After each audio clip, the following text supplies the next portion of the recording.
जय हिंद दोस्तों, आप सभी का स्वागत है आपके अपने YouTube channel all in one education centre में। दोस्तों, आज के इस वीडियो में हम अनुपात एवं समानुपात के बारे में पढ़ेंगे, जो डीएलएड थर्ड सेमेस्टर का एक महत्वपूर्ण चैप्टर है। दोस्तों, इसमें अनुपात, उसके प्रॉपर्टीज, मिश्रित अनुपात क्या है, अनुलोम प्रतिलोम अनुपात क्या है, समानुपात क्या है, या अनुलोम प्रतिलोम समानुपात क्या है, पूर्व पद उत्तर पद क्या है, वाह्य पद अंतः पद क्या है, इन सभी चीजों के बारे में डिस्कस करेंगे। आप टेट, सुपर टेट या किसी चीज की तैयारी कर रहे हैं तो यहाँ पर बेसिक से हम हाई लेवल तक सारी चीजें बताएंगे, ताकि आप आसानी से सभी क्वेश्चंस कर पाए। डीएलएड थर्ड सेमेस्टर में आपके साहित्य प्रकाशन में 4 चैप्टर दिए हैं, आपके 4 एक्सरसाइज हैं, उनमें से हम 2 पार्ट करके इस वीडियो में आपको एक पार्ट बनाएंगे। ये पहला पार्ट बनाएंगे, दूसरे पार्ट में आपको और सवाल मिलेंगे जो आपके चारों एक्सरसाइज के हैं। तो 2 एक्सरसाइज अभी देख लेंगे, 2 एक्सरसाइज बाद में अगले वीडियो में। तो दोस्तों, हम शुरू करते हैं। पहले अनुपात क्या है पहले ये जान लें, फिर उसके बाद क्वेश्चंस पर आते हैं। कुछ चीजें हैं जो पॉइंट है वो आप जान लें, जैसे कि अनुपात क्या है। तो जब 2 हम समान राशियों के बीच संबंध स्थापित करते हैं वहां पर अनुपात होता है। 2 समान राशियां, यानी कि जैसे A अनुपात B है तो ये समान राशियां हो गई। 3 अनुपात 4 लिखा है, समान राशियां हैं। मतलब कहने का है एक जैसे राशि होने चाहिए तभी अनुपात वहां पर लिखा जा सकता है। A अनुपात 3 नहीं लिख सकते, तब गलत हो जाएगा, क्योंकि अलग अलग राशि है। यहाँ पर चर पद है या फिर अचर पद होना चाहिए, यानी अलग अलग राशि होनी चाहिए, तब ये अनुपात कहलाएगा। अब आगे हम बात करते हैं कि इनकी प्रॉपर्टी क्या है। जैसे कि 3 अनुपात 4 लिखा है, ठीक है। तो यहाँ पर आप एक चीज और समझ सकते हैं, जो ये अनुपात का चिन्ह होता है, इसका मतलब होता है बटा। यानी हम इसको क्या लिख सकते हैं, 3/4 भी लिख सकते हैं, 3 अनुपात 4 को, ठीक है। फिर आगे हम बात करेंगे कि इनकी प्रॉपर्टी क्या है। पहली प्रॉपर्टी है अनुपात की कि हम किसी भी यहाँ पर पद हो, कोई भी पद हो अनुपात में, तो जैसे 3/4 लिखा है, तो यहाँ पर हम किसी संख्या से गुणा करना चाहें तो ऊपर नीचे दोनों में करेंगे। जैसे 2 से करना चाहें तो ऊपर नीचे दोनों तरफ हमको करना होगा, ये नियम होता है, प्रॉपर्टी होती है, कर सकते हैं। यानी कि 6/4 दूनी 8 कर सकते हैं, ठीक है। अब आगे हम बात करें दूसरी प्रॉपर्टी की। दूसरी प्रॉपर्टी है कि हम गुणा कर लिए हैं, वैसे भी भाग भी कर सकते हैं। हम 3/4 लिखा है तो भाग जैसे हम किसी संख्या से करेंगे तो दोनों संख्या में दोनों ऊपर नीचे हमें करना होगा। जैसे हम 4 से भाग करना चाहें तो इसको करें तो इसको भी हमें 4 से भाग करना पड़ेगा, यानी सेम संख्या से हमें भाग भी करना होगा, यानी कर भी सकते हैं। तो तीसरा हमें प्रॉपर्टी क्या है कि हम अंश बराबर कर सकते हैं। 2 अलग अलग राशि दी हुई हैं, जैसे कि 3/7 लिखा है और एक संख्या लिखी है 4/9। तो आपसे कहा जाए कि इसको आप अंश बराबर करना चाहें तो आप कर लेंगे। कैसे करेंगे कि ऊपर जो संख्या से गुणा करेंगे, मान लीजिए 10 से गुणा किए, तो यहाँ भी आपको 10 से गुणा करना होगा, और आप ये कर सकते हैं नियमानुसार। चलिए, तो ये इन सभी चीजों का अभी काम पड़ेगा, इसलिए मैं प्रॉपर्टी भी बता दिया हूं। चलिए सवाल पर आते हैं, फिर आपको सभी पॉइंट धीरे धीरे बताएंगे जो क्वेश्चंस में आते जाएंगे। ये साहित्य प्रकाशन की बुक है, इसमें कई क्वेश्चन दिए हैं एक्सरसाइज में, जो कई इंपॉर्टेंट भी हैं, तो आपको बताते चलते हैं सारे क्वेश्चंस को। पहला एक्सरसाइज हम देखेंगे 1A में पढ़ेंगे। पहला क्वेश्चन क्या है, आप देखें कि 80 पैसे और 4 रुपए का अनुपात, राइटिंग पर मत जाइएगा, अनुपात। तो आपसे कहा जा रहा है कि 80 पैसे और 4 रुपए। तो यहाँ पर आप देखेंगे ये पैसा है, ये रुपए है, दोनों राशि अलग अलग हैं। हमको एक समान राशि में अनुपात, मैंने क्या कहा था कि एक जैसे राशि होनी चाहिए। तो यहाँ पैसे है, यहाँ रुपए है, तो हम रुपए को पैसे में चेंज करेंगे। तो 1 रुपए बराबर कितना होता है, 100 पैसे होते हैं, ठीक है। तो 4 रुपए बराबर 400 पैसे हो जाएंगे, ठीक है। तो अनुपात क्या निकलेगा, 80/400, ठीक। अब अनुपात का मतलब हमने बताया था, बटे भी लिख सकते हैं, तो 1 0 कटा। अब देखो किससे कटता है, 8 एकम 8, 8 पंचे 40, यानी कि 1/5 इसका आंसर हो जाएगा। दूसरा क्वेश्चन हम देखेंगे क्या है कि 500 मीटर इसी तरह से है, 500 मीटर और 5 किलोमीटर में अनुपात बताना है। तो कैसे करेंगे, यहाँ पर मीटर है, यहाँ पर किलोमीटर है, दो अलग अलग राशि है। तो एक जैसी बनाने के लिए किलोमीटर को हम मीटर में चेंज कर लेंगे। तो देखिए यहाँ पर मीटर है, आप कुछ भी कर सकते हैं, मीटर को किलोमीटर में कर लीजिए या फिर किलोमीटर को मीटर में, आंसर वही आएगा। तो किलोमीटर को हम मीटर में चेंज करेंगे तो 1 किलोमीटर बराबर होता है 1000 मीटर। ठीक है, तो 1 किलोमीटर में 1000 है तो 5 किलोमीटर में 5000 मीटर हो जाएगा। ठीक, तो क्या अनुपात निकालेंगे, 500 मीटर अनुपात 5000 मीटर। इसको लिखे चाहे ना लिखे कोई दिक्कत नहीं। तो 500 बटे 5000, तो 2 जीरो कटा, 2 जीरो, 5 एकम 5, 5 दहम 50, यानी 1:10 आंसर आ जाएगा। अगला क्वेश्चन अब देखेंगे तीसरा आपका क्या दिया है कि सरल अनुपात में ज्ञात कीजिए। कोई भी संख्या, आप कोई भी क्वेश्चन ले सकते हैं। इसमें कह रहा है कि सरल अनुपात में ज्ञात कीजिए, जैसे कि 54:90, इसको सरल अनुपात में ज्ञात करना है। इसमें कई क्वेश्चन है, देख सकते हैं आप, लगा लीजिएगा।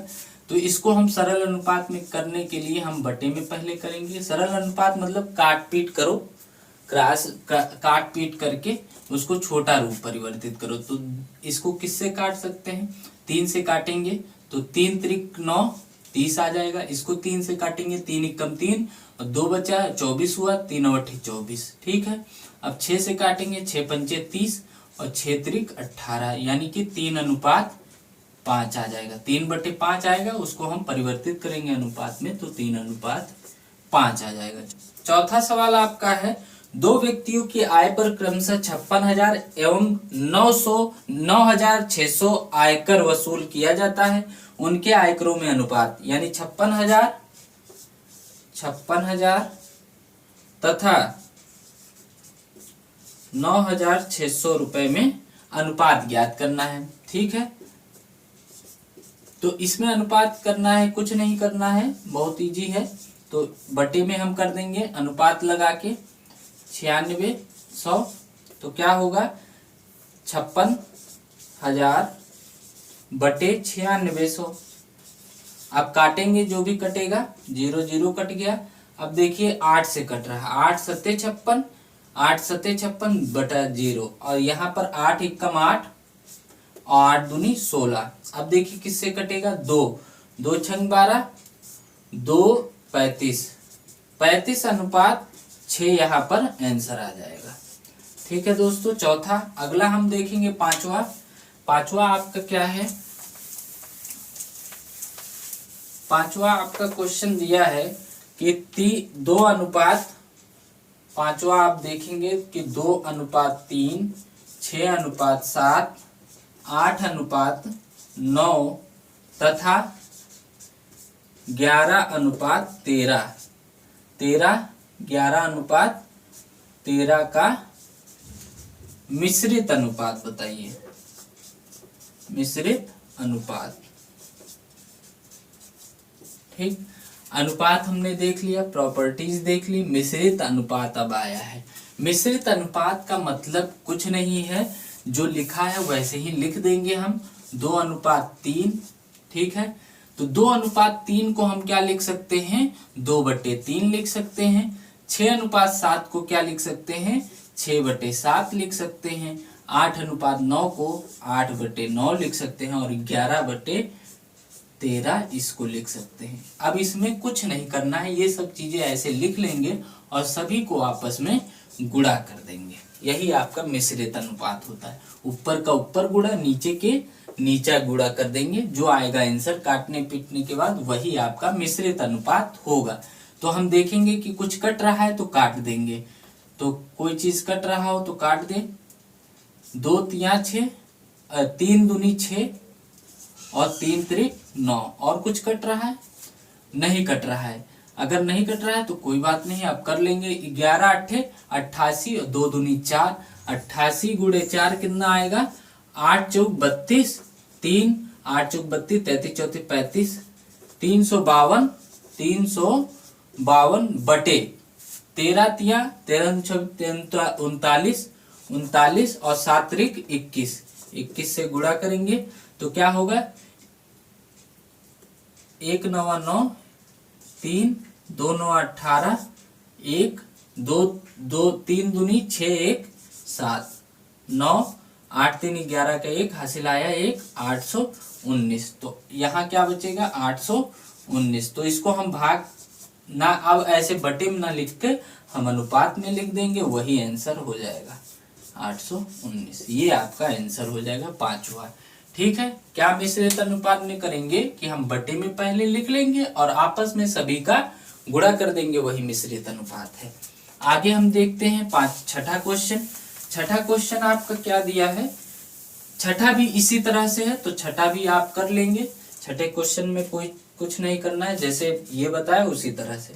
अब आठवां क्वेश्चन हम देखेंगे, बहुत ही मोस्ट इंपॉर्टेंट क्वेश्चन है, आपका जरूर हो सके पूछ ले ऐसा सवाल। तो देखते हैं, इसमें लिखा है आठवां, ए अनुपात बी बराबर 3 अनुपात 4, ठीक, और बी अनुपात सी बराबर 7 अनुपात 9 ये दिया है।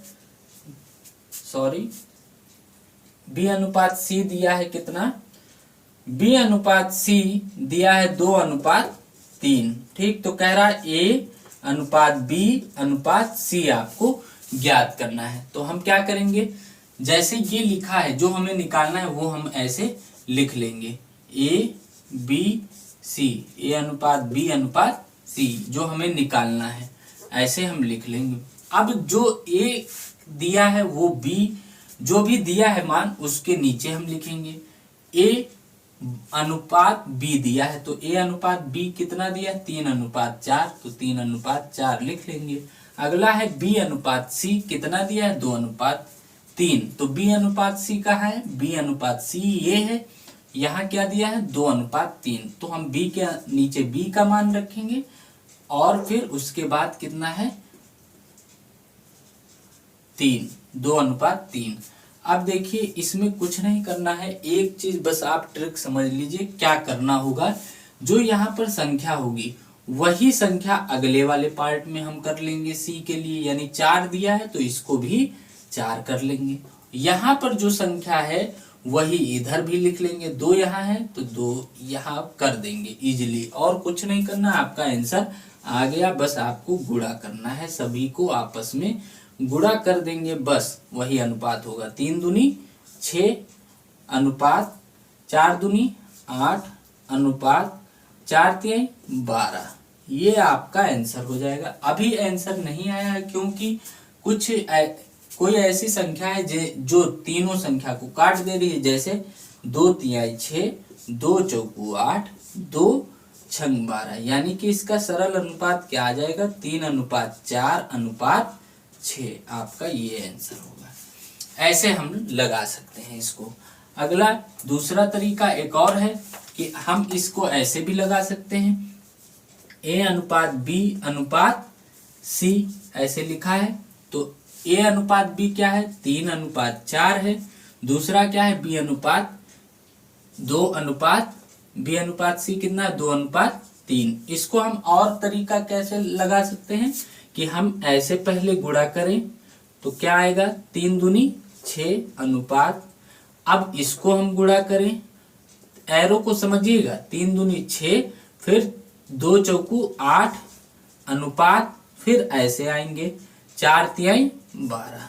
अब इसको सरल करना चाहे 2 से कट रहा है तो 3 2 तिहाई 6 2 चौकू 8 और 2 छंग 12, वही आंसर ऐसे भी आ जाएगा आपका।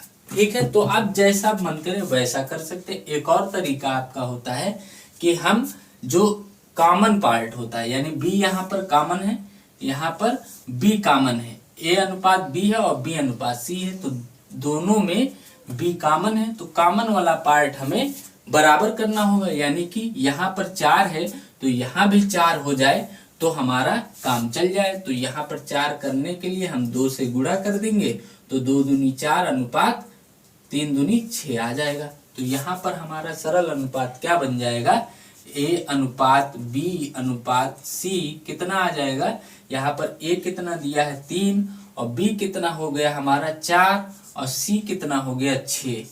तो यही आपका आंसर यहाँ भी आया है।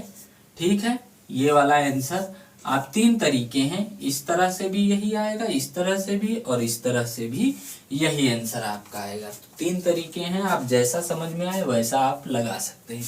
तो ये आपका क्या हो गया, ऐसे सवाल जरूरी है आपको जानना, क्योंकि कभी कभी बी पूछ सकता है या ए बी सी तीनों पूछ सकता है, सबका अलग अलग भी पूछ सकता है आंसर। तो ये आपका हो गया 8वां सवाल। अब कह रहा है कि अनुपात दिया है बड़ा कौन सा है। जैसे 9वां सवाल है, 9वें सवाल में पूछ रहा है कि 5 अनुपात 8 है या 7 अनुपात 10, इनमें से कौन बड़ा है। कह रहा है कि 5 अनुपात 8 बड़ा है या फिर 7 अनुपात 10 बड़ा है। तो आप क्या करेंगे ऐसे सवालों में, आपको बताया था अभी कि 5 बटे में हम लिखेंगे 8, 5 बटे 8 लिख सकते हैं, इसको क्या लिख सकते हैं 7 बटे 10 लिख सकते हैं। अब ऐसी संख्याओं में हम क्या करते हैं, आपको प्रॉपर्टीज बताई थी कि हम अंश जो होता है, अंश बटे हर होता है, ठीक है। तो ऊपर वाला अंश होता है, अंश को हम किसी एक ऐसी संख्या से गुणा कर दें जो दोनों में करना हो तो आसानी हो भाग देने पर। जैसे हम यहाँ पर 10 से गुणा करेंगे, ठीक है, तो यहाँ भी हम 10 से गुणा करेंगे अंश बराबर कर, अंश को मतलब कि परिवर्तन ना हो दोनों के उसमें, तो अंश में दोनों संख्या सेम संख्या से हम गुणा कर लेंगे। तो यहाँ पर 50 बटे 8 आ जाएगा और यहाँ पर 70 बटे 10 आ जाएगा।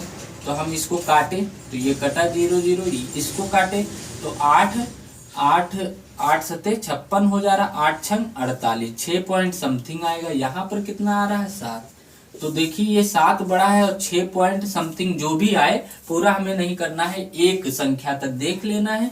तो 7 बड़ा है हमारा, जो संख्या बड़ा होगा उसका अनुपात भी बड़ा होगा। यहाँ पर 7 बड़ा आया है तो ये बड़ा हो जाएगा, यानी कि 5 अनुपात 8 बड़ा 7 अनुपात 10, ऐसे भी आंसर इसको हम लिख सकते हैं। या फिर हम डायरेक्टली लिख सकते हैं कि 7 अनुपात 10 बड़ा है। ठीक है, अगला हमारा इसी तरह से 9वां के बी पार्ट भी इसी तरह से है। अब हम 10वां सवाल देखेंगे, जो आपके सवाल बहुत इंपॉर्टेंट हैं। वो सवाल हम बहुत जल्दी ही आपको बता दे रहे हैं इजी वे में, ताकि आप आसानी से कर सकें। 10वां सवाल आपसे पूछा जा रहा है, 10 11 12 बहुत इंपॉर्टेंट है, उनको बता दें हम आपको। कह रहा है कि दो संख्याओं का अनुपात 4 अनुपात 3 है। दो संख्याएं, उनका अनुपात 4 अनुपात 3 है। यदि एक संख्या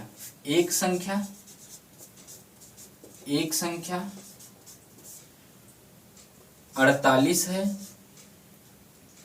तो दूसरी संख्या बताइए। तो दूसरी संख्या,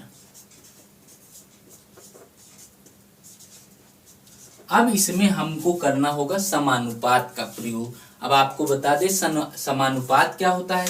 समानुपात, जब दो अनुपात आपस में बराबर होते हैं वही समानुपात कहलाता है।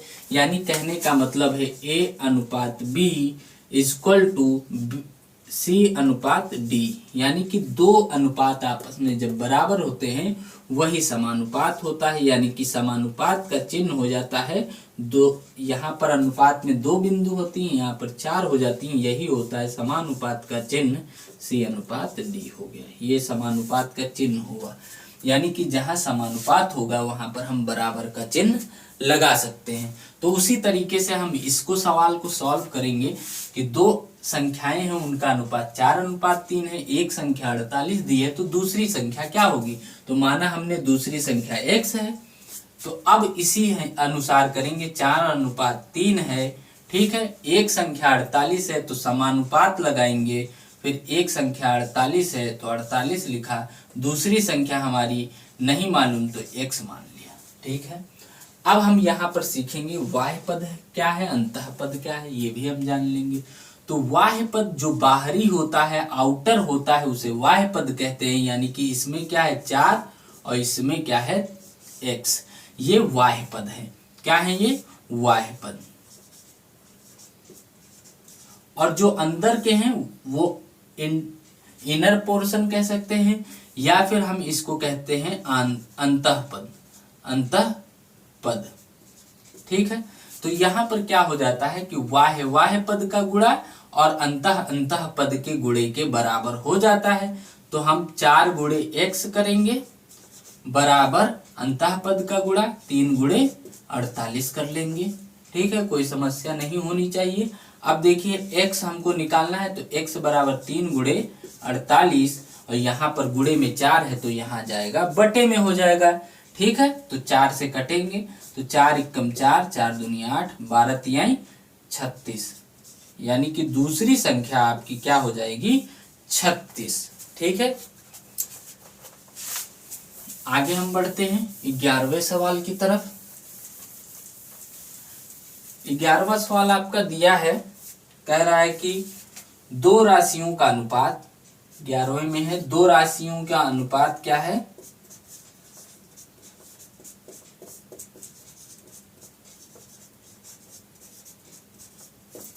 कितना दिया है 3:5।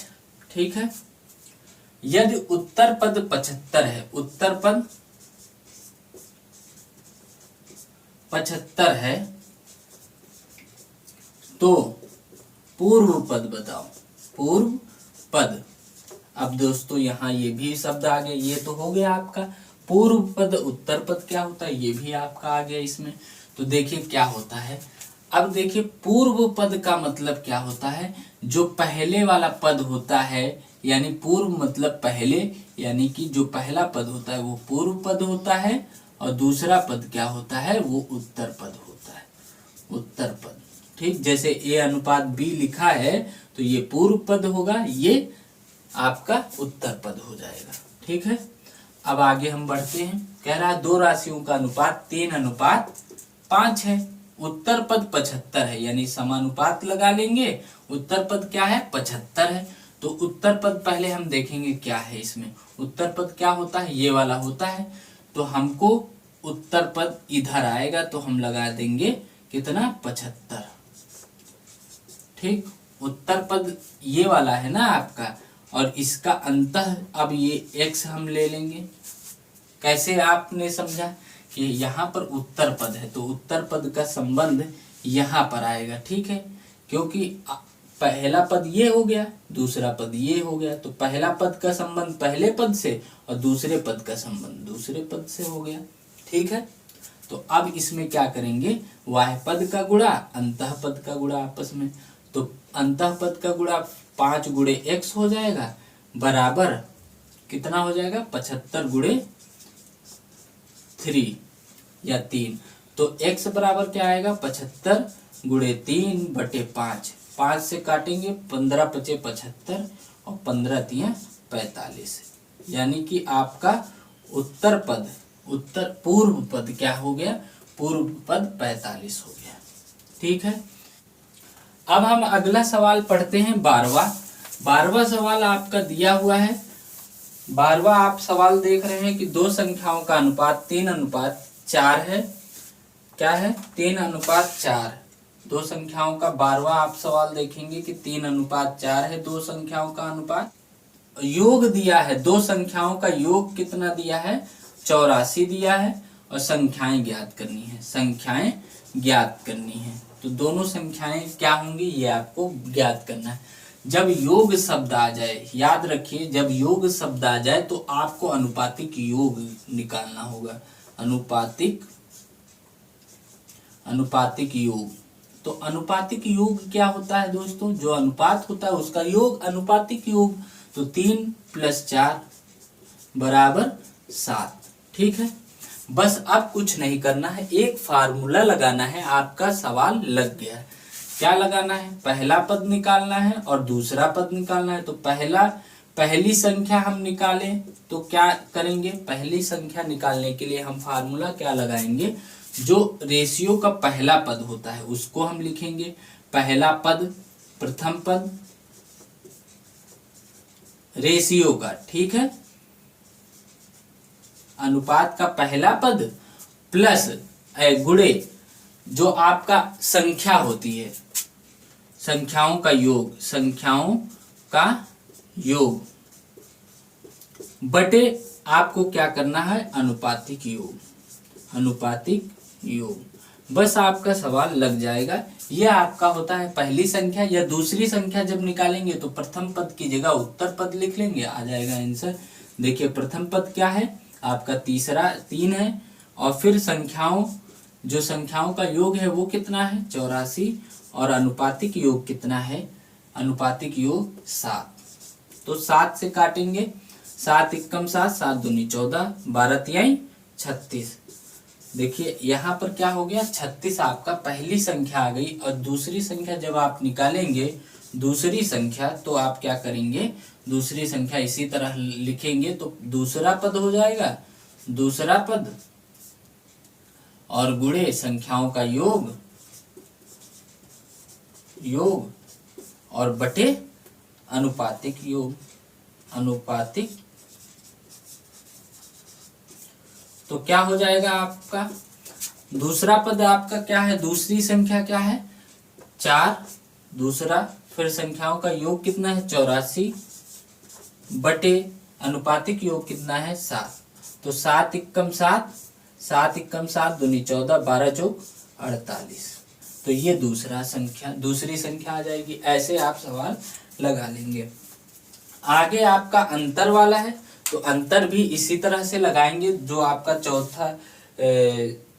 14वां सवाल है उसमें आपको क्या करना है कि अनुपातिक अंतर निकाल लेना है, ठीक।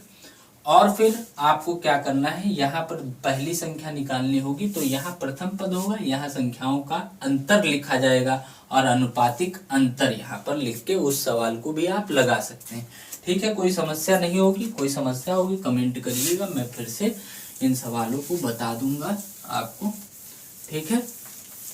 ये आपके सभी चीजें हो गई, पूर्व पद, उत्तर पद, समानुपात सब हो गया। समानुपात आपका प्रतिलोम अनुलोम बचा है, तो इस पर अभी सवाल हम लगा देते हैं ताकि सभी चीजें, सारे पॉइंट क्लियर हो जाएं।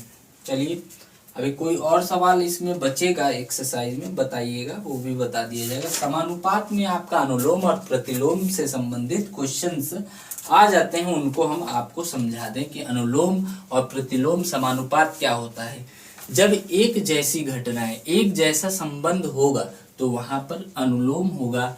अगर जब विपरीत संबंध किसी अनुपात में होगा, दो अनुपात में अगर विपरीत संबंध होगा तो वहां पर प्रतिलोम समानुपात होता है। चलिए अब शुरुआत करते हैं उदाहरण से, तो इसको भी हम समझा देते हैं कैसे क्या होगा।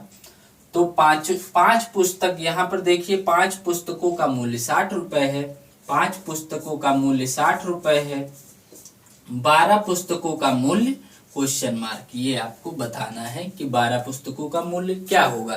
तो दोस्तों इसमें हम अनुलोम और प्रतिलोम का संबंध देखेंगे, क्योंकि आप देखिए हम आपको बताएं कि 5 पुस्तक का मूल्य 60 रुपए है, तो 12 पुस्तक आप अगर, जैसे आप एक कलम लेते हैं तो आपका मान लीजिए 10 रुपये पड़ रहा है, अगर हम 10 कलम ले रहे हैं तो 100 रुपये पड़ रहा है। यानी कि अगर हम कलम की संख्या यानी किसी चीज की संख्या बढ़ाएंगे तो रुपए भी बढ़ेगा।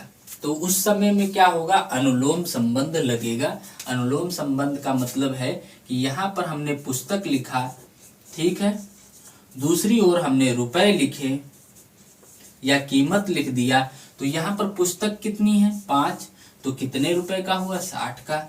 12 होंगी तो हमें नहीं पता है, तो x मान लिया 100 रुपए की होगी। तो अनुलोम संबंध का मतलब यही है कि आप तीर एक जैसे दोनों में लगाएंगे, ऊपर से नीचे लगा दें या ऊपर से नीचे से ऊपर लगाएं, उससे कोई फर्क नहीं पड़ेगा, ठीक है। हम ऐसे लगा लिए हैं। अब इसका मतलब बस समझिएगा, एरो का मतलब क्या होता है, फिर आपका कोई भी क्वेश्चन नहीं रहने वाला है। तो चलिए देखते हैं क्या है कि यहाँ से जब नीचे उतरेंगे तो हम ऐसे ही अनुपात लगाएंगे कि 5:12, 5:12, ठीक है, समझ गए। अब समानुपात लगा लेंगे। अब नीचे, ऊपर से नीचे तीर आ रहा तो ऊपर से नीचे संख्या भी लिखेंगे 60:x। बस ये करना आप सीख गए कि एरो का मतलब क्या हुआ, अनुलोम और प्रतिलोम संबंध क्या हुआ, तो आप आसानी से सारे क्वेश्चंस कर लेंगे।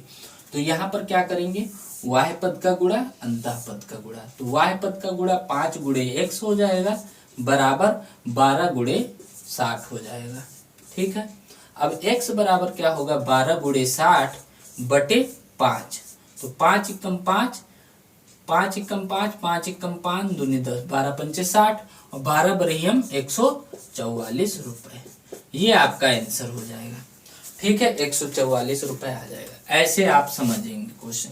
अब एक क्वेश्चन बहुत ही ज्यादा इम्पोर्टेंट है और बहुत ही पूछा जाता है, उसको मैं बता देता हूँ, फिर उसके बाद हम इस पार्ट को समाप्त करेंगे। अनुलोम प्रतिलोम आप समझ ही गए होंगे कि एक जैसी घटना हो, एक जैसा हो, ठीक है, एक ही जैसा संबंध हो तो अनुलोम होता है। प्रतिलोम क्या होता है, जब विपरीत होता है। जैसे अभी हम प्रतिलोम की भी बात कर लेते हैं। एक क्वेश्चन 2017 में पूछा गया है, मैं सवाल लिखूंगा नहीं, यहाँ पर आपको दिखेगा सवाल, वो आप देखिए, मैं पढ़ रहा हूँ। कह रहा है कि उदाहरण, ये 2017 में पूछा गया है, यदि लखनऊ से कानपुर की दूरी, लखनऊ टू कानपुर की दूरी, ठीक है, और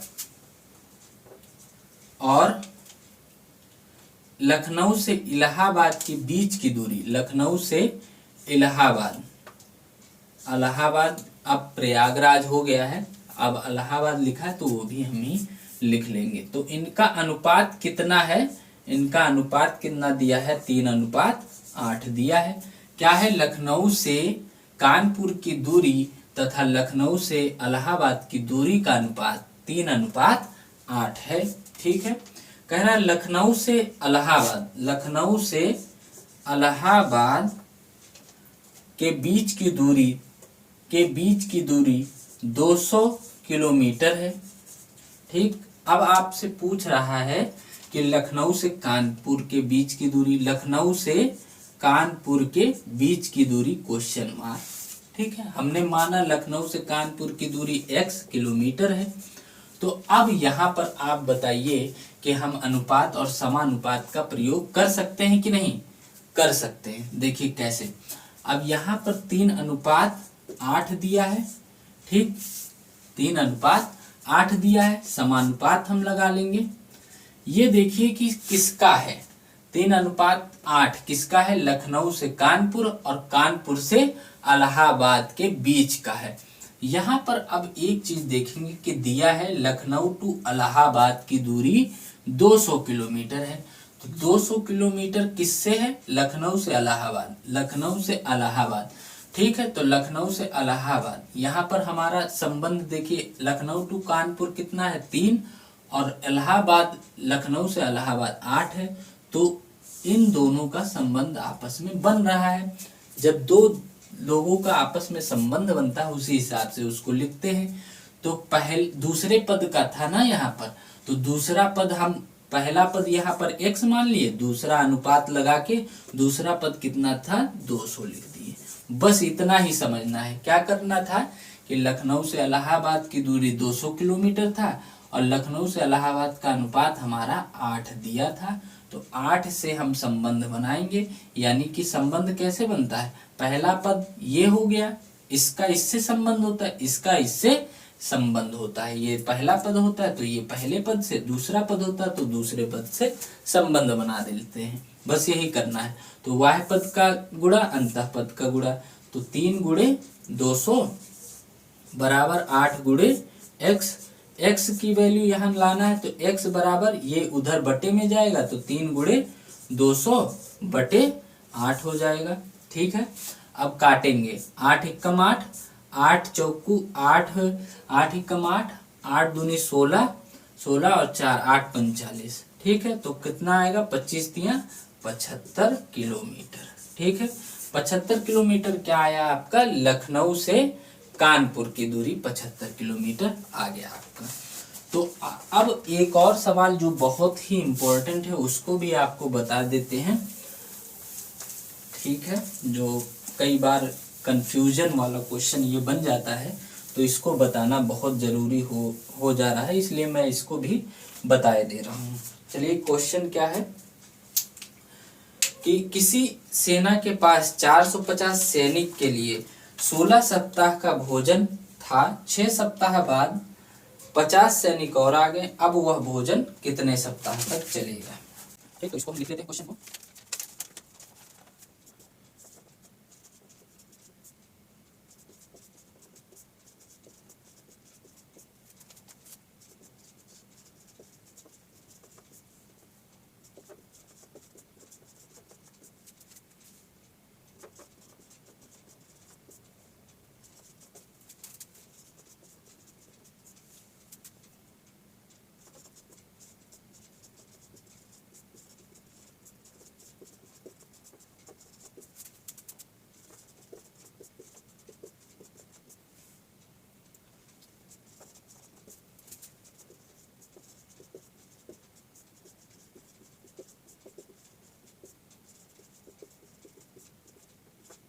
दोस्तों ये क्वेश्चन दिया हुआ है, बहुत ही इस क्वेश्चन में कई लोगों को कंफ्यूजन रहता है, इसलिए मैं बताना इसको बहुत जरूरी समझता हूं। तो चलिए इसको भी हम लगा लेते हैं। कह रहा है किसी सेना के पास 450 सैनिकों के लिए 16 सप्ताह का भोजन है। पहले हम देखेंगे यूनिट क्या चीजें हैं। सैनिक, सैनिक। दूसरा क्या है आपका? सप्ताह यानी कि समय, समय। ठीक है, तो कह रहा है कि 450 सैनिक, 450 सैनिक के लिए 16 सप्ताह का भोजन था। ठीक है, तो यहाँ पर 16 सप्ताह हमने लिख लिया। लेकिन अभी हम आगे की कंडीशन पढ़ेंगे, उसके बाद ही यहाँ पर हम समय लिखेंगे।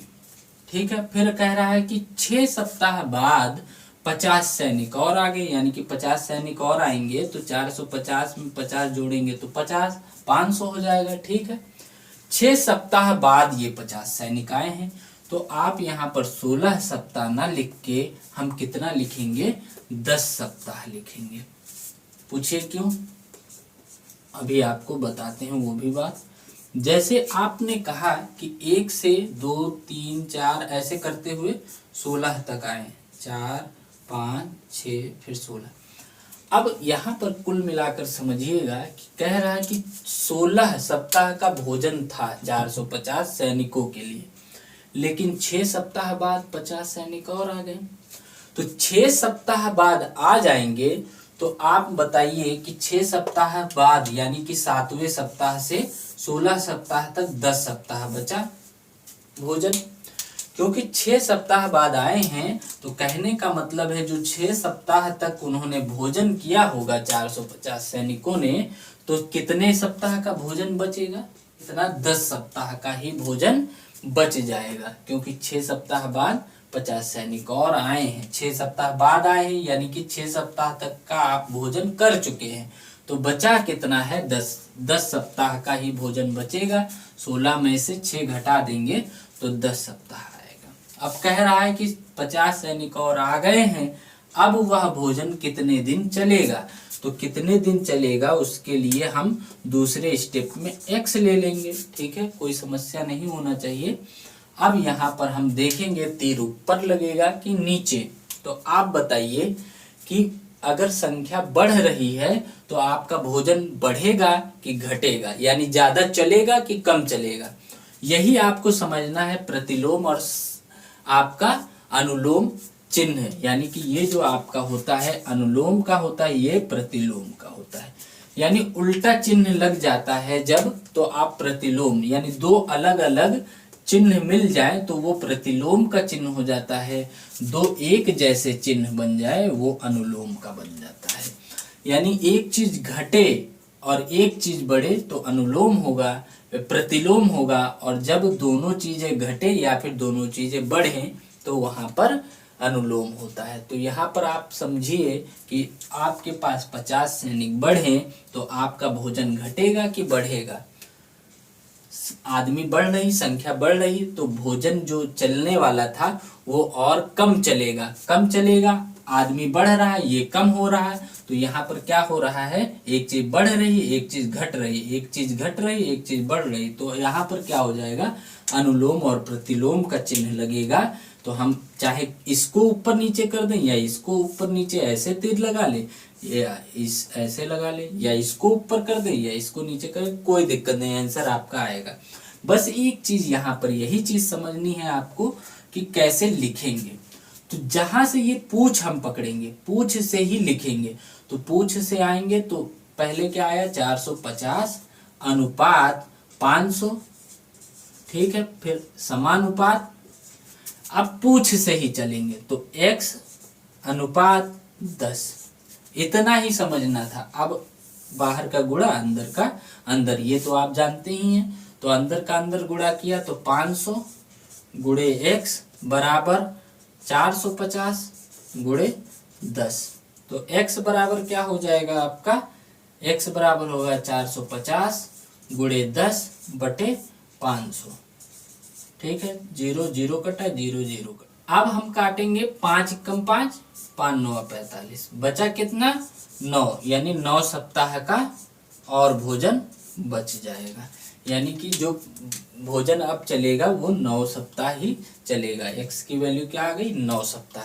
ये आपका क्वेश्चन था दोस्तों। इस वीडियो में इतना ही।